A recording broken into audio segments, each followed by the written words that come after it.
അസ്സലാമു അലൈക്കും വറഹ്മത്തുള്ളാഹി വബറകാതുഹു. പ്രിയമുള്ളവർ, ഇന്നത്തെ ക്ലാസ്സിൽ പരിചയപ്പെടും ഒരു മുഖ്യമായ 4 ആയത്തുകൾ, പ്രധാനപ്പെട്ട 4 ആയത്തുകൾ. ദിവസവും പ്രഭാത സമയത്ത് നമുക്കത് പതിവാക്കാൻ കഴിയണം. അള്ളാഹു ഭാഗ്യം തരട്ടെ. ഏതാണ് ആ 4 ആയത്തുകൾ? അതിന്റെ മഹത്വം പിന്നീട് അറിയിക്കാം. ആദ്യം ആ 4 ആയത്തൊന്ന് നിങ്ങൾക്ക് തോതി കേൾപ്പിക്കാം.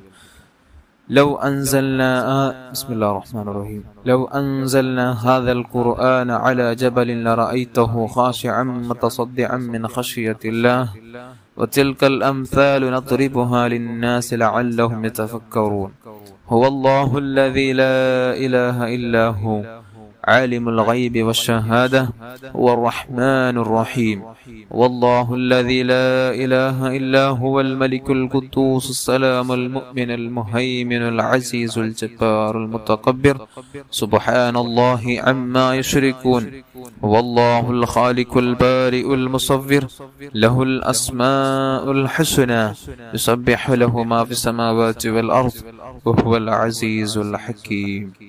ഈ ഓതി കേൾപ്പിച്ച 4 ആയത്തുകൾ ഈ രൂപത്തിൽ മുത്തുനബി സല്ലല്ലാഹു അലൈഹി വസല്ലമ തങ്ങൾ പഠിപ്പിച്ചത് പ്രകാരം ഒരാൾ പാരായണം ചെയ്താൽ അവിടുന്ന് പറയുന്നു, മൻ കാല ഹീന യുസ്ബിഹു 3 മറാത്തിൻ അഊദു ബില്ലാഹി സമീഇൽ അലീം മിനശ് ശൈത്വാനിർ റജീം എന്ന് അഊദു ബില്ലാഹി സമീഇൽ അലീം മിനശ് ശൈത്വാനിർ റജീം എന്ന് 3 പ്രാവശ്യം പറഞ്ഞതിന് ശേഷം ഈ പറയപ്പെട്ട ഓതപ്പെട്ട 4 ആയത്തുകൾ ഒരാൾ പാരായണം ചെയ്താൽ പ്രഭാത സമയത്ത് ആദ്യം 3 പ്രാവശ്യം അഊദ് ചൊല്ലുന്നു.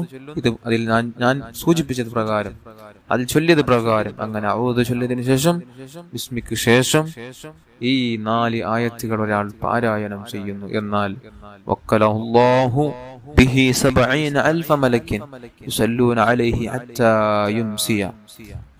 നബി സല്ലല്ലാഹു അലൈഹി വസല്ലമ തങ്ങൾ അവിടെ നിന്ന് പറയാണ്, അദ്ദേഹം അന്ന് പ്രഭാത സമയത്ത് ചൊല്ലിയാൽ അന്ന് വൈകുന്നേരം വരേക്കും അദ്ദേഹത്തിന് വേണ്ടി 70,000 മലക്കുകൾ പ്രാർത്ഥിച്ചു കൊണ്ടേയിരിക്കും. അന്ന് അദ്ദേഹം അല്ലാഹുവിന്റെ ഖലാഹ് പ്രകാരം മരിക്കുകയാണെങ്കിൽ അദ്ദേഹത്തിന് ഷഹീദിന്റെ പ്രതിഫലം ലഭിക്കും. അതേപോലെ തന്നെ മൻ കാലഹ ഹീന യുംസി കാന ബിതിൽകൽ മൻസില.